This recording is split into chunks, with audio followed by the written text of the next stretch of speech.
ହେଉଛି ଅରଖ। ଜୟ ଜଗନ୍ନାଥ ସାଙ୍ଗମାନେ, ଅରଖ ଗଛକୁ ନେଇ ବା ଯାଦୁ କାଛୁ କୁଣ୍ଡିଆ ଥିଲେ ତାକୁ ନେଇ ଗୋଟେ ସୁନ୍ଦର ଘରୋଇ ଉପଚାର ମୁଁ କହିବାକୁ ଯାଉଛି।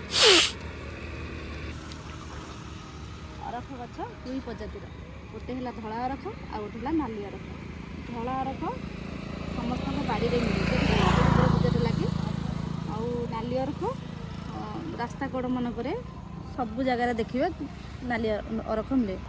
ନାଲି ଅରଖଟି ଔଷଧୀୟ ବା ଆୟୁର୍ବେଦିକ କାମରେ ଲାଗେ।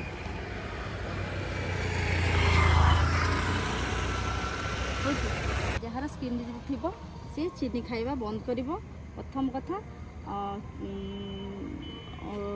ଆମିଷ ଜାତୀୟ ଖାଦ୍ୟ ବ୍ରଏଲର, ଅଣ୍ଡା ଆଉ ମାଛ ମାଂସ, ଆମର ଯେଉଁ ଦୋକାନରେ ମିଳୁଛି ଆମର ବରା, ପିଆଜି, ଏସବୁ ଜିନିଷକୁ ବନ୍ଦ କରିବାକୁ ପଡ଼ିବ।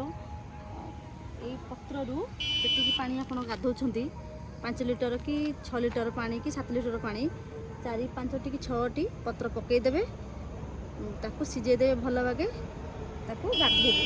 ଏମିତି 10 ଦିନରୁ 45 ଦିନ ବା ଅଧିକ ଦିନ କଲେ ବି ଭଲ ହେବ। ଦେଖିବେ ବହୁତ ପରିବର୍ତ୍ତନ ଆସିବ ଆଉ ସ୍କିନ୍ ବି ଧୀରେ ଧୀରେ ଭଲ ହେବ। ସେଥିପାଇଁ ବହୁତ ଉପକୃତ ଆପଣମାନେ। ଆଉ ତାପରେ ମୋତେ କମେଣ୍ଟରେ ଜଣେଇବେ